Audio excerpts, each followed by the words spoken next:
Praise the Lord. இன்றைய கண்மலை நீரூற்றின் சிதறல்கள். நான் கர்த்தருக்குள் மகிழ்ச்சியாயிருப்பேன், என் இரட்சிப்பின் தேவனுக்குள் களி கூறுவேன். Habakkuk 3:18. Yet I will rejoice in the Lord, I will joy in the God of my salvation. Habakkuk 3:18.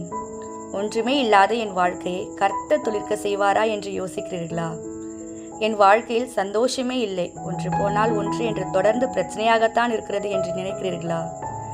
எல்லா மனிதர்களும் நம்மை நிற்கும்போது, பிரச்சனைகள் எல்லாம் சூழ்ந்து நிற்கும்போது, ஏன் வாழ்க்கையே போராட்டமாக இருந்தாலும் நாம் கர்த்தரிடத்தில் மகிழ்ச்சியாக இருக்க வேண்டும். கர்த்தருக்குள் மகிழ்ச்சியாக இருப்பதே நம்முடைய பலன் என்று நெகேமியா கூறுகிறார். ஒன்று மட்டும் நாம் நன்றாக புரிந்து கொள்ள வேண்டும்.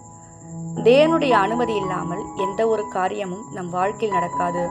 நம் தேவன் எல்லாவற்றையும் நன்மைக்கு எதுவாகத்தான் நடத்துவார்.